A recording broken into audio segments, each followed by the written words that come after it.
चाहिँ राजा आउँदै एकजना राजाले देश बचाउँदैन आजको युगमा, जनताले बचाउने हो देश भने। यो राजाले स्वयं आफै पनि भनेको छ, राजा आऊ देश बचाऊ किन भनिराख्या भनेर। त्यो राजा आऊ देश बचाऊ भन्नेहरूलाई नै उहाँले भनेको कुरा त्यो सञ्चार माध्यममा आएको छ। उहाँले चाहिँ देश बचाउनलाई जनता चाहिन्छ, जनता आऊ देश बचाऊ भन्नुहोस् भनेर स्वयं राजाले भनेको छ क्या। बरु जनता आऊ राजा ल्याऊ भनेर भन्नु बरु ठिक हुन्छ। जनताले ल्याउने हो राजा। हामीलाई ओली चाहियो कुनै समयमा, प्रचण्ड चाहियो कुनै समयमा, हैन, देउवा चाहियो, गिरिजा चाहियो नि धेरै मान्छे नेपालीलाई। त तिनले त गतिलो काम गरेनन्। यो राष्ट्रलाई त तपाईँको यो राष्ट्रको अस्तित्व समाप्त हुने एउटा सङ्घारमा पुगाए। कमसेकम राजा भइदिएको भए, राज संस्था भइदिएको भए हाम्रो सार्वभौम सत्ता र भौगोलिक अखण्डता यति असुरक्षित हुँदैन थियो र नेपाली जनताको जीवन पनि यति असुरक्षित हुँदैन थियो। उसले असुरक्षित गराएको पनि थिएन हिजो। त्यसो हो भने त सुगौली सन्धिमा चाहिँ गुमेको भूमि चाहिँ राजा हुँदा नै गुम्या हो, त्यो पनि ल्याउँछु भन्नु पऱ्यो नि त उहाँले। आफू चाहिँ 1 इन्च जमिन चाहिँ जोड्न नसक्ने, होइन, अनि अब त्यो नक्सा जारी गरेर मात्रै जमिन आइहाल्छ भने जस्तो हो। त्यो राजालाई गाली गरेर राजाहरूले गुमाएको हामीले चाहिँ फिर्ता ल्याउँछौँ भनेर भन्ने कुरा चाहिँ त्यो कस्तो भने इन्डियनलाई जसले यो गणतन्त्र चाहिँ ल्याइदियो उसलाई चाहिँ हामीले तिमीले बोकाएको भारी त हामीले बोकेकै छौँ नि भनेर उनीहरूलाई खुसी बनाउने र अनि भोलि जनताको बिचमा गएर जनतालाई फेरि बेकुफ बनाउनलाई हामीले त्यो नक्सा बनाएका छौँ, होइन। 2 वर्षपछि त चुनाव हुन्छ नि फेरि।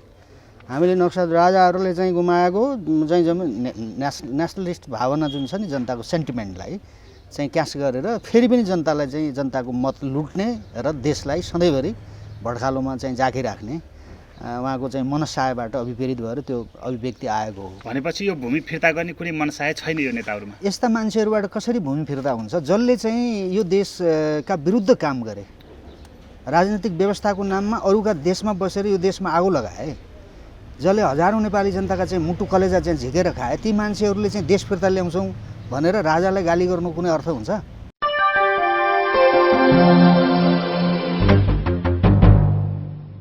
राजनीतिक विश्लेषक अनिल योगी सरलाई हाम्रो च्यानलहरूमा स्वागत छ। धन्यवाद तपाईँलाई। अब प्रचण्डको अभिव्यक्तिबाटै सुरुवात गरौँ, होइन। राजतन्त्रले भूमि गुमायो, गणतन्त्रले फिर्ता ल्याउँदैछ भनेर जो दम्ब देखाउनु भएको छ नि संसदमा, यो अभिव्यक्तिलाई चाहिँ कसरी हेर्नु भएको छ? अब यो उहाँको चाहिँ सार्वभौम सत्ता सम्पन्न संसदमा जुन कुरा उहाँले बोल्नुभयो, अब त्यो चाहिँ अत्यन्तै कमजोर चाहिँ एउटा मनस्थितिको अभिव्यक्ति हो भन्ने लाग्छ मलाई। त्यसो हो भने त सुगौली सन्धिमा चाहिँ गुमेको भूमि चाहिँ राजा हुँदा नै गुम्या हो, त्यो पनि ल्याउँछु भन्नु पऱ्यो नि त उहाँले। आफू चाहिँ 1 इन्च जमिन चाहिँ जोड्न नसक्ने, होइन, अनि अब त्यो नक्सा जारी गरेर मात्रै जमिन आइहाल्छ भने जस्तो हो। त्यो राजालाई गाली गरेर राजाहरूले गुमाएको हामीले चाहिँ फिर्ता ल्याउँछौँ भनेर भन्ने कुरा चाहिँ त्यो कस्तो भने इन्डियनलाई जसले यो गणतन्त्र चाहिँ ल्याइदियो उसलाई चाहिँ हामीले तिमीले बोकाएको भारी त हामीले बोकेकै छौँ नि भनेर उनीहरूलाई खुसी बनाउने र अनि भोलि जनताको बिचमा गएर जनतालाई फेरि बेकुफ बनाउनलाई हामीले त्यो नक्सा बनाएका छौँ, होइन। 2 वर्षपछि त चुनाव हुन्छ नि फेरि।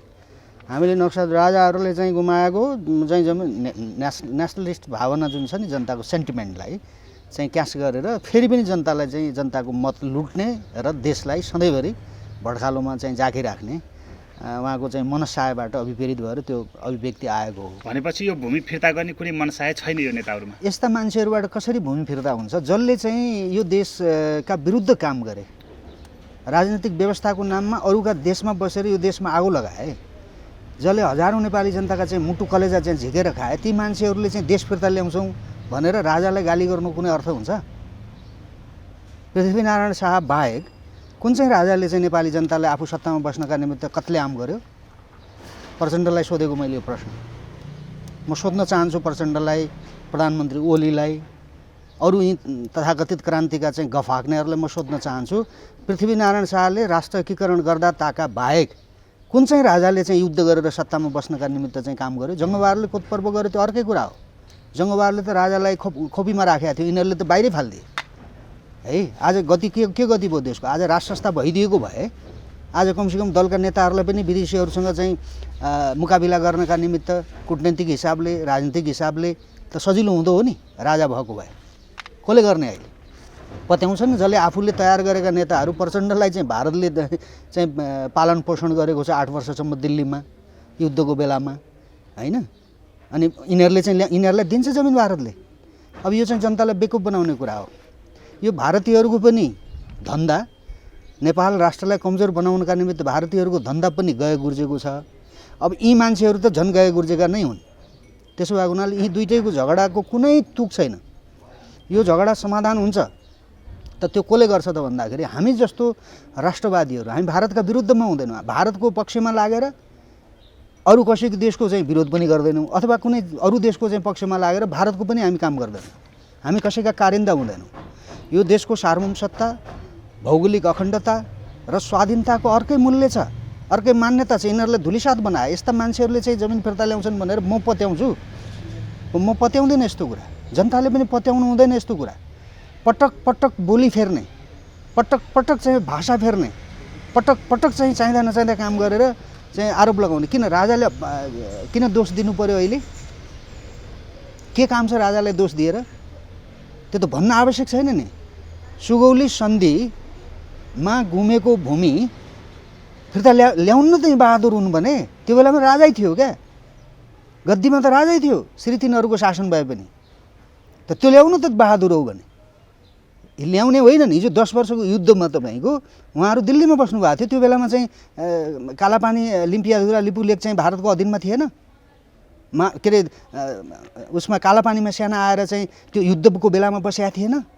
कुनै दिन कालापानीबाट सेना हट्नुपर्छ भनेर त्यहाँ हमला गर्न गयो प्रचण्डको पार्टी यस्ता धोक्लाहरूको कुरा गरेर पनि अर्थ हुन्छ अब अर्को कुरा पनि जोडिहालौँ होइन नेपालीको आन्दोलनमा विदेशीको डिजाइन चल्छ भन्छन् होइन अब यो तपाईँले पनि थोर बहुत त भनिसक्नुभयो अब यस्ता षड्यन्त्र समयमै होइन किन जनताले थाहा पाउँदैनन् अब आजभोलि चलिराखेका यस्तामा जस्तो यो कोरोनाको कहरमा पनि थरी थरीका आन्दोलनहरू छन् होइन अब जस्तो म नामै लिउँ एमसिसी कालापानी 10 अर्ब कोरोनामा खर्च भ्रष्टाचार विरोधी आन्दोलनहरू अहिले यो सामाजिक सञ्जालबाट युवाहरूको जो आन्दोलन छ इनफ इज इनफ भन्ने होइन अब यी आन्दोलनहरूमा कुन जायज होइन कुन चाहिँ षड्यन्त्र अहिले बुझ्नुपर्ने हामीले होइन यो यसलाई दुईटा तरिकाले हेर्ने गरेको छु मैले जनताको आक्रोशको अभिव्यक्तिका रूपमा त्यो जहाँ जसरी आए पनि यी शासकहरूका विरुद्ध आएका अभिव्यक्तिलाई हामीले चाहिँ त्यो गलत भयो विदेशीले गरे भन्न मिल्दैन पहिलो कुरा दोस्रो कुरा नेपालमा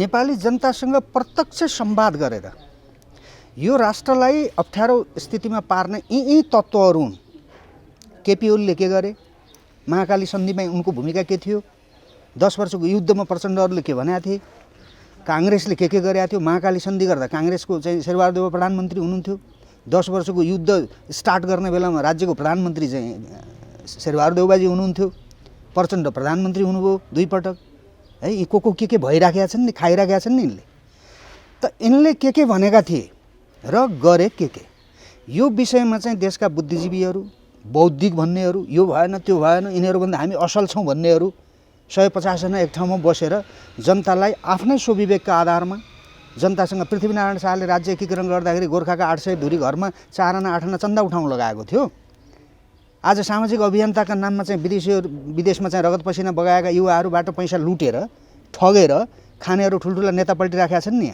अभियन्ता पल्टिराखेका छन् नि त्यो कतिसम्म न्याय हो अब त्यो लुटिनेहरूलाई थाहा होला मलाई थाहा छैन त्यो कुरा त्यो किन लुटिन्छन् है किन मर्छन् अरूका लागि देशका लागि भन्दा कुनै एउटा व्यक्तिका लागि मर्न तयार हुने चाहिँ जातको रूपमा चाहिँ नेपालले आफ्नो पहिचान बनाएको छ नि त्यसो भएको हुनाले यहाँ आन्दोलनका पछाडि कोही न कोही हुन्छ यसको अर्थ चाहिँ मैले अघि पनि भने तपाईँलाई पहिलो कुरा चाहिँ यो यी शासकहरूले गरेका अपराधका विरुद्ध जनताले जुनसुकै तरिकाले अभिव्यक्ति दियो त्यो जायज छ तर आन्दोलनका पछाडि ब्याकग्राउन्डमा यी को छन् विदेशीहरू अथवा यी कहाँबाट परिचालित छन् अनि यिनले कहाँबाट पैसा ल्याउँछन् कहाँबाट त्यही ब्यानर किन्छन् कहाँबाट जनतालाई त्यो खाजा खर्च दिन्छन् होइन मैले आह्वान गर्न थालेको यो देश मर्न लाग्यो नेपाली जनताको जिन्दगी असुरक्षित हुन थाल्यो भनेर मैले कराउन थालेको 22 वर्ष हो मैले भन्दा त कोही पनि आउँदैन त होइन मैले सामाजिक सञ्जाल चलाउन थाले पनि 15-20 वर्ष भयो मैले आह्वान गर्दा त कोही पनि न मलाई 1 पैसा दिन तयार छ न मैले आउँ भन्दा कोही सडकमा आउन तयार छ भने यो त डिजाइनमा भइराखेको छ नि त होइन।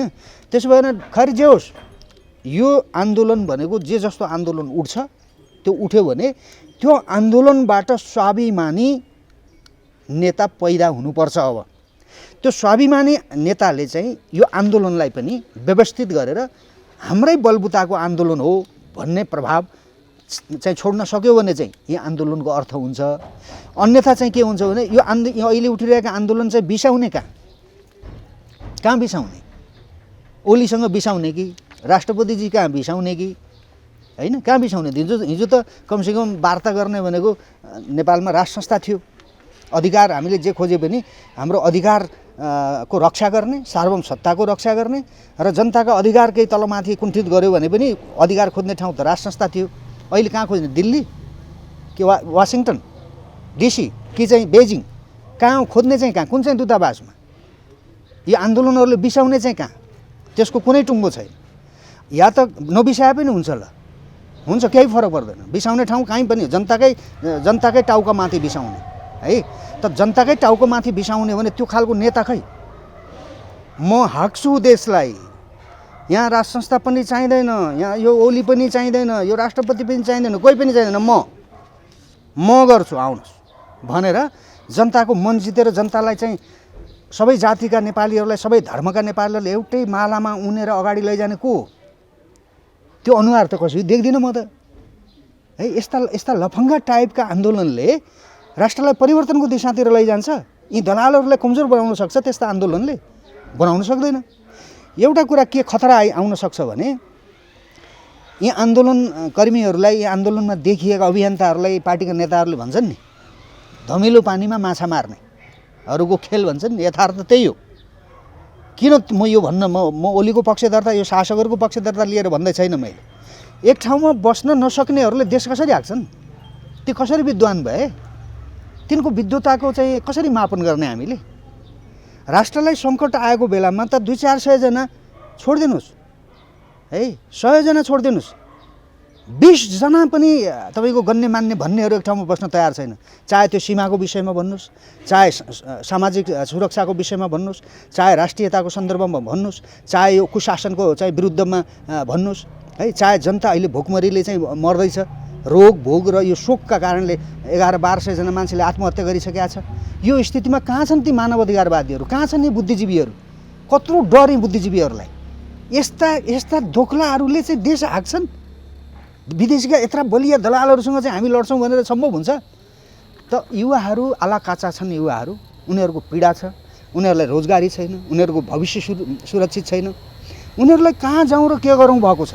त्यो जनताको भावनासँग खेल्ने खालका आन्दोलनले तपाईँको परिवर्तनको नेतृत्व गर्न सक्छ भन्न सकिँदैन।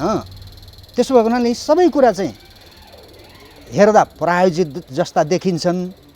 किनकि यो 1 वर्षको पिरियडलाई हामीले हेरौँ न, तपाईँहरू पनि आफ्नो सञ्चार माध्यम तपाईँहरूले प्रत्येक चाहिँ आन्दोलनमा, प्रत्येक साना ठुला आन्दोलनमा तपाईँहरू सरिक हुनुभएको छ, तपाईँहरूले त्यस्ता समाचारहरूलाई सम्प्रेषण गर्नुभएको छ, तपाईँहरूलाई पनि थाहा छ नि। त्यसो भए हुनाले यी आन्दोलनका पछाडि यहाँ कसै न कसैको केही न केही नचाहिँदो मकसद छ। होइन, कतिले त भन्ने गरेका छन् यहाँ अमेरिकनहरूले उठाएको, इन्डियनहरूले उठाएको भन्ने पनि छ होला। अब यहाँ त आफै त उठ्दैन नि। यो त त्यो भुपी शेरचनले कविता लेख्नु भएको छ नि, न नेपालीहरू चाहिँ मिल्न सक्छन्, न एक ठाउँमा आउन सक्छ, के बडा मिठो कविता लेख्नु भएको छ नि उहाँले। त्यो नेपालीहरू बुद्धिहीन हुन् भन्ने कुरा त त्यहीँबाटै थाहा छ, पहिलो कुरा। दोस्रो कुरा, यो 30 वर्षमा हेर्नुहोस् न यिनीहरूले कस्तो शासन चलाए, यिनले कति मान्छे मारे, यिनले कति राष्ट्रको चाहिँ सम्पत्ति चाहिँ तपाईँको भ्रष्टाचार गरेर लुटेर खाए, कति ठुलो बेइमानी गरे यिनीहरूले है। यसको त कुनै लेखाजोखाइ छैन। यहाँ बुद्धिजीवी छन् भन्छन्, म त देख्दिनँ बुद्धिजीवी है। यहाँ कोही पढा लेखाकाहरू छन्, युवाहरू छन् भन्छन्, खै म त ती पनि देख्दिनँ। ल यहाँ बुद्धिजीवी पनि बसेन। आज पढे लेखेका मान्छे हो भने 30-32 वर्षका होइन, 25 वर्ष कटेको त त्यो त युवा त परिपक्व युवा हो। ती परिपक्व युवाहरू 100 जना 200 जना युवाहरूको सडकबाट एउटा मन्त्रीमण्डल तयार गरेर 100 जना युवाहरू मात्र, 100 जना युवाहरू क्यापेबल, सर्टिफिकेट सहित, क्या क्वालिफिकेसनको सर्टिफिकेट सहित, अथवा त्यो क्वालिफिकेसनको सर्टिफिकेट नचाहिने पनि त्यो आत्मज्ञानी हुन्छन् कोही। सर्टिफिकेट त्यो किताब पढेका विद्वान त बाबुराम त देखिहाल्यौँ नि हामीले, बाबुरामजी कति विद्वान, सबभन्दा बढी पढ्या भने उहाँलाई होइन, उहाँको गति र मति त देख्यौँ नि हामीले। त्यही भएर किताब पढेका विद्वान भन्दा पनि पृथ्वीनारायण शाहले कति पढ्या थिए, जङ्गबहादुरले कति पढ्या थिए, तर काम त गरे नि। त्यस्ता खालका मान्छेहरू पनि हुन्छन् समाजमा। त्यस्ता खालका मान्छेहरू 100 जना, ल हामी यो ढङ्गले हाम्रो यो भूगोललाई पनि सुरक्षित राख्छौँ, यो देशको भ्रष्टाचारलाई यसरी निर्मूल गर्छौँ, यसरी अब यो समाजलाई हामी हाँक्छौँ र विदेशीहरूको थिचुमिचुलाई पनि हामी यसरी डिप्लोमेटिक तरिकाले, कूटनैतिक तरिकाले, संवादका माध्यमद्वारा हामी हल गर्छौँ र यो देशलाई अब हामी कहाँ हाल्ने हो भनेर युवाहरू पत्यारीला भरपर्दा युवाहरू कोही देखिए थिए? देखिया छन् कहीँ? तपाईँले देख्नु भएको छ? जिन्दाबाद मुर्दाबाद त्यसरी त चल्दैन नि देश। युवाका जोसले हिजो देख्यौँ नि हामीले 10 वर्षको युद्धमा राज्यसँग, राज्यका पनि युवाहरू हुन् नि बन्दुक समाउने। राज्यको पक्षमा सेना भन्नुहोस्, प्रहरी भन्नुहोस्, माओवादीको पक्षमा पनि युवा थिए। त ती युवाहरूले के पाए त अहिले? यहाँ 1-2 दर्जन चाहिँ माओवादीका माथिल्लो चाहिँ लेभलका ठालुहरूले बाहेक कुन चाहिँ युवाले के पाएर अहिले चाहिँ जिन्दाबाद मुर्दाबाद भनेर केही न केही मान्छेहरूलाई बोकेर हिँड्ने, जोसँग कुनै नीति छैन, सिद्धान्त छैन, है, कुनै राजनीतिक तपाईँको शक्तिको आड छैन, है, विदेशीको आड हो भने मलाई थाहा छैन। हाम्रो आन्तरिक आड के हो? सेना हो कि राज संस्था हो कि यो देश कसले बनाएको, यो देश कसले रक्षा गरेर राखेको आजसम्म? त्यसको कुनै अध्ययन छ अभियन्ता भन्नेहरूसँग? कुनै अनुभव छ कि मुलुक यसरी लैजान्छु भन्ने कुरा ठोस कार्यक्रम छ उनीहरूसँग? केही बाटामा उभिएर जनताको चाहिँ आक्रोशलाई तपाईँको भजाएर अनि त्यहाँनिर चाहिँ वाइ कमाउनु मात्रै बहादुरी हो र? त्यसले ल्याउँछ परिवर्तन? त्यसले मुलुकको शान्ति सुव्यवस्थालाई, आन्तरिक सुरक्षालाई तपाईँ बलियो बनाउन सक्छ? सक्दैन। ओलीले, प्रधानमन्त्री ओलीजीले भनिहाल्नु भएको छ होइन, देश बन्छ गफ दिएको होइन भन्ने, पत्याउनुहुन्छ यो कुरालाई? त्यो त हावादारी कुरा भने बनाइहाल्नु भयो नि। 30 वर्षसम्म मैले देखिरहेको छु नि, महाकाली सन्धि गर्नुभयो, देश बनाउनु भयो, बिजुली जोडिदिनु भएको छ होइन, पाइप के अरे पानी जहाज पनि आइहाल्यो, के गर्छु भन्नुभएको छ सबै गरिहाल्नु भयो उहाँले। अब केही गर्नु ओली बाहेक, अब ओली आधी रहन्थे। यस्ता हावादारी कुरा गर्न मान्छेलाई प्रधानमन्त्री बनाएर पाल्नु परेको छ। कहिलेकाहीँ त यस्तो दुर्भाग्य रहेछ हाम्रो जिन्दगी जस्तो लाग्छ नि, कस्तो मान्छेलाई राखेर हामीले शासित हुनु पर्यो। त्यस्ता हावादारी कुरा गर्ने हो। परिवर्तनशील उहाँ कम्युनिस्ट हौँ भन्नुहुन्छ होइन, द्वन्द्वात्मक भौतिकवादले के भन्छ भन्ने कुरा नै उहाँलाई थाहा रहन्छ। राणा पनि त्यही भन्थे कि त्यो त राणा शैली हो, हाम्रो विकल्पै छैन भन्थे राणाले, गए। राज संस्थाले हाम्रो विकल्प छैन भन्थ्यो, पञ्चहरूले त्यही भन्थे। राज संस्थाले भन्दा पनि पञ्चहरूले हाम्रो विकल्प छैन भन्थे होइन, उनीहरू गए। यी को हुने? अब यिनीहरूले चाहिँ अब हामी बाहेक अरू कोही पनि छैन। अब यस्तो फगत कुरा गर्ने हो प्रजातान्त्रिक शासकको चाहिँ आवरणमा यस्ता चाहिँ जङ्गबहादुरलाई पनि माथ गर्ने खालको अभिव्यक्ति दिने। अब यो प्रधानमन्त्री ओलीजीले एमसिसीलाई पनि देशको आवश्यकता हो होइन, यो अमेरिकाको कुनै ग्रान्ड डिजाइन होइन भन्ने अभिव्यक्ति पनि दिनुभएको छ होइन, उहाँको शैली पनि त्यो छ, त्यस्तै हो। अब यो चाहिँ उहाँको भन्दा पनि यो चाहिँ प्रतिपक्ष नामको एउटा पार्टी छ नि, काङ्ग्रेस भन्ने, है, त्यो काङ्ग्रेस भन्ने र काङ्ग्रेस भन्ने भन्दा पनि काङ्ग्रेस सबै काङ्ग्रेस होइनन्। इमान्दार काङ्ग्रेसहरूलाई भन्न मिल्दैन। इमान्दार चाहिँ कम्युनिस्टको हुन् कि होइनन् कम्युनिस्ट थाहा छैन मलाई, तर हुँ भन्छन् नि कम्युनिस्ट आफूलाई। त्यहाँभित्र पनि त सबभन्दा प्रतिपक्षको भूमिका त त्यो नेकपा भित्रैका नेताहरूले खेलिरहेका छन् नि प्रतिपक्षको भूमिका। एमसिसी कुनै पनि राष्ट्रको तपाईँको सहयोग नलिने भन्ने कुरा हुँदैन। हाम्रो जस्तो कमजोर राष्ट्रले लिनुपर्छ, पहिला पनि लिएको छ। अमेरिकाको यो पहिलोचोटिको सहयोग होइन नि, यो धेरै चाहिँ शीर्षकमा अमेरिकाको सहयोग लिएको छ, जापानको लिएको छ, चिनको लिएको छ, भारतको लिएको छ, कसको लिएको छैन? यो त यो 40,000 भन्दा बढी चाहिँ एउटा आमाको पेटमा भएको भ्रूणको टाउकोमा पनि ऋण छ क्या। हामीलाई त ऋण बोकायो नि, पञ्चायतमा 6,000 कि 7,000 रुपियाँ ऋण थियो, आज 40,000 छ 30 वर्षमा, है। त्यसो भएको हुनाले यिनले त्यो लिन हुँदैन भन्ने कुरा होइन, लिन हुन्छ, तर त्यसमा भएका प्रावधानहरू हेर्नु पऱ्यो नि, पहिला अध्ययन गर्नु पऱ्यो नि। यो देशको संविधानभन्दा माथि त्यो एमसिसी, उसलाई त्यो एमसिसीसँग सम्बद्ध चाहिँ अमेरिकनहरूलाई कुनै पनि काम चाहिँ नेपालको कानुनले छुन नसक्ने, है, कुनै पनि काम गर्दाखेरि चाहिँ उसले नेपाल सरकारसँग सोध्न नपर्ने, भारतलाई सोध्ने बरु उसले भारतको अनुमति लिने, नेपालको अनुमति नचाहिने। यो भारतको स्टेट हो कि के हो? यो के भनेको थियो? अनि त्यस्ता खालका अव्यवहारिक हाम्रो सार्वभौमसत्तालाई कमजोर बनाउने, राष्ट्रियतालाई कमजोर बनाउने, है, अझ विशेष गरी यो इन्डो पेसिफिक अन्तर्गतको एउटा चाहिँ एमसिसी हो भनेर भनिसकेका छ उनीहरूले। त त्यसमा सैन्य रणनीति पनि छ, त ती कुरा स्पष्ट नगरिकन लिन हुँदैन भनेको हामीले। अब काङ्ग्रेसको देउबा र कम्युनिस्टका ओली यस्ता ठुला होइन राजनीतिक दलका हर्ताकर्ता होला यो कुरा ज्ञान छैन? ज्ञान छ, तपाईँ यिनले पैसा ल्याएर पहिल्यै खाइसकेका छन् कि के गर्नुहुन्छ तपाईँ? तपाईँलाई उदाहरण, एनसिलमा त्यत्रो अरबौँ रुपियाँ त्यसले ठग्यो नि होइन। पछि अब मुद्दा पर्यो, सर्वोच्च अदालतले नै असुल गर्नु भन्ने आदेश दियो सरकारलाई। अनि फेरि अर्को फटाएको त्यो अदालत कस्तो नाटक गर्छ नि हाम्रो अदालत त। त्यहाँभित्र पनि त पार्टीकै मान्छेहरू छन्, अदालत घर हो है, अदालत भनेर बोर्ड राखेको छ, तर त्यहाँभित्र बस्ने मान्छेहरू र यी शासकहरूकै हरुवा चरुवाहरू हुने यिनीहरू न्यायाधीश भन्नेहरू होइन। त त्यो असुल गर्न सकेन उसले। त्यो एनसिलवालाले के भन्यो भने नेकपालाई, एमालेलाई र काङ्ग्रेसलाई 10 अरब रुपियाँ दिएको रहेछ, त्यो पैसा फिर्ता ल्याऊ अनि मात्र कर तिर्छु भन्यो उसले। अनि चुपचाप भयो, उठेन त्यो मुद्दा। नेपालीहरू पनि यस्तै सुतुवा हुन्, एकचोटि हा हो गऱ्यो, सिरियसली कुनै पनि कुरालाई चाहिँ हेर्न नसक्ने, त्यही एउटा वाइट बडीको कुरामा काण्डमा, त्यही एउटा चाहिँ एनसिलले कर नतिरेको काण्डमा लाखौँ जनता सडकमा आएर यिनीहरूलाई घुचुङमा समातेर भित्तामा पुगाउँथे नि अरू देशको दुनियाँ भए। भारतमा यस्तो गरे भए बाँकी राख्छ? यहीँ भारतमै पनि बाँकी राख्दैन। 4 आना तपाईँको रेलको मूल्य बढाउँदाखेरि लालु यादवले रेल मन्त्री हुँदा राजीनामा दिनु परेको थियो। यहाँ कुनै डाँकाले सत्तामा बसेको कुनै भ्रष्टाचारीले पद त्याग गर्छ होइन, त्यो पनि उसलाई बाध्यता आयो भने गर्छ, नभए भ्रष्टाचारी हाम्रो अगाडि छाती फुलाएर हिँडिराखेको छ नेपाली जनताको अगाडि। त्यसो भए हुनाले यिनीहरूले त्यो काम गर्दैनन् होइन। यो उनीहरूले जे कुरा भन्छन् यिनीहरूले ठ्याक्क त्यसको विपरीत गर्छन्। सकारात्मक काम गर्न यिनीहरूको बुद्धिले र यिनीहरूका विवेकले भ्याउँदैन। अब भारतीय अतिक्रमण होइन त्यो हाम्रो कालापानी क्षेत्रमा समेटेर अहिले जो नेपाल सरकारले नक्सा जारी गरेको छ सर्वसम्मतिबाट भन्नुपर्छ होइन। अब यो भूमि कसरी होइन कहिले आउँछ? अब भारतको रवैया हेर्दा फिर्ता गर्ला जस्तो लाग्छ कि लाग्दैन होइन? उसले त सेना पनि दाँजिसक्यो, हाम्रो सेना धेरै यति धेरै उति धेरै, यो रवैया हेर्दाखेरि यो जमिन फिर्ता हुन्छ?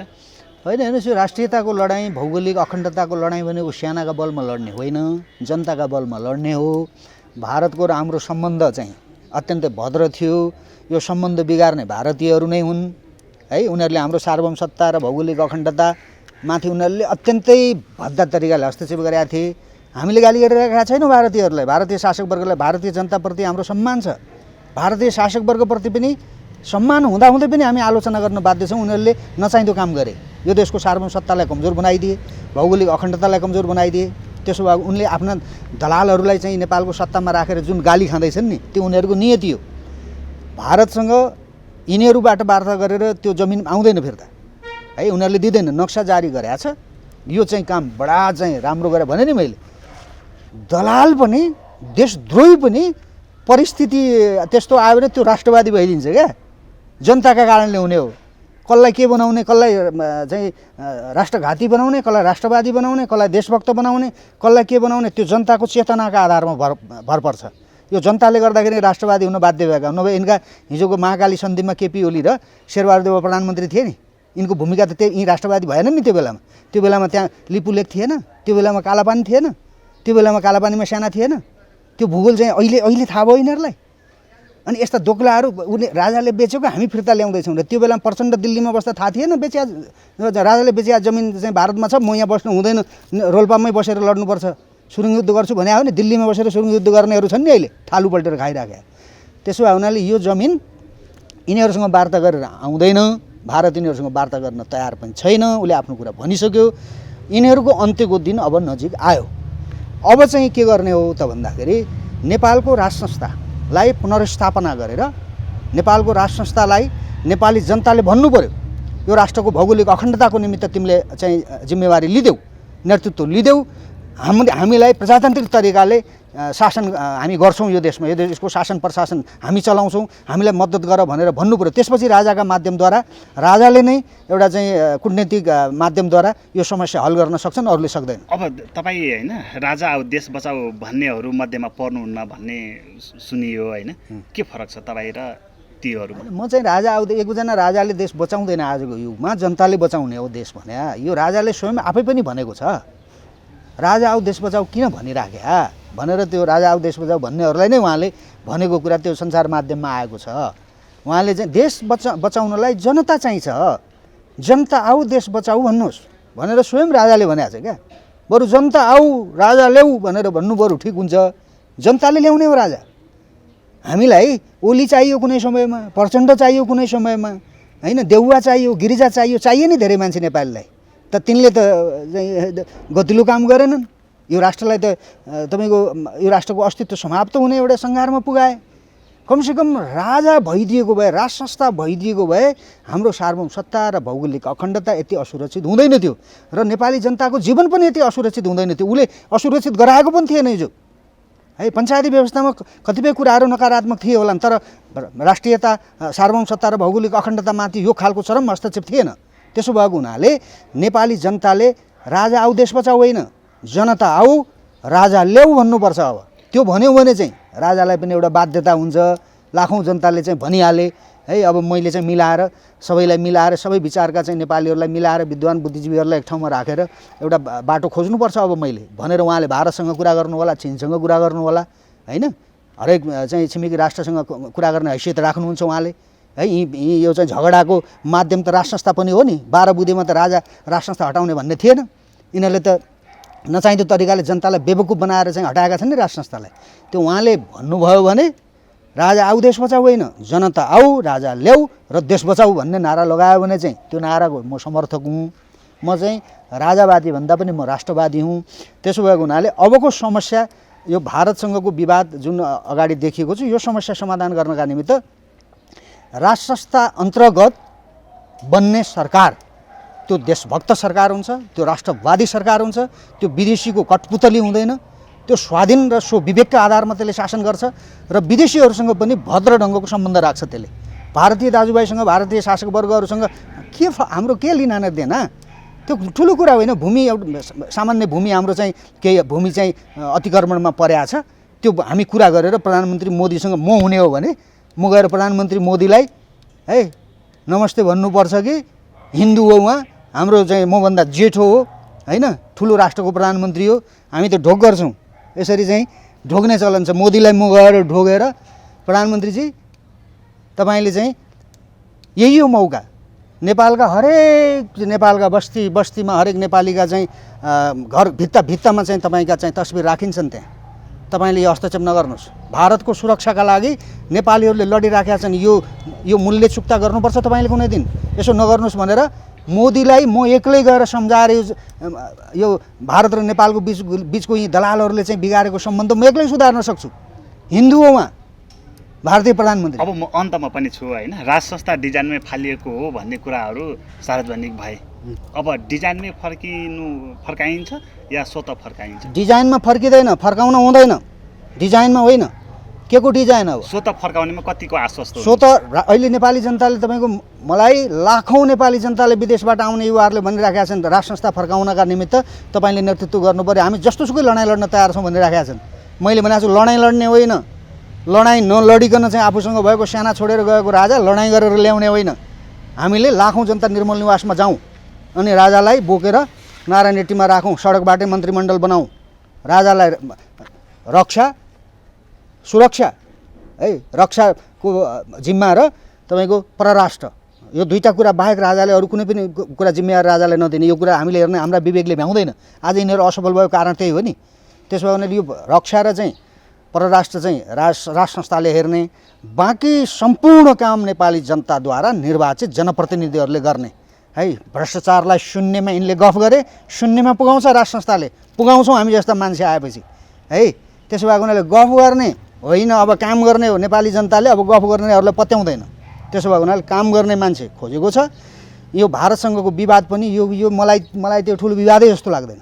यिनीहरूले बढाइ चढाइ गरेका छन्, भारतीय सञ्चार माध्यमले पनि नचाहिँदो ढङ्गले बढाएको छ, बढाइ चढाइ गरेका छ है। त्यो यो चाहिँ नचाहिने काम हो। मैले भने नि भारतको प्रधानमन्त्रीसँग यदि म राज्यको कुनै हैसियतमा हुने हो भने म वहाँ गएर प्रधानमन्त्रीज्यू हामी झगडा गर्नु औचित्यहीन काम हो, यो गर्न हुँदैन, मैले भन्दा बित्तिकै उहाँले चाहिँ अब जो कहेंगे हम करेंगे भन्नुहुन्छ भारतीय प्रधानमन्त्रीले। यी दोग्लाहरूले त बिगारिराखेका छन् नि।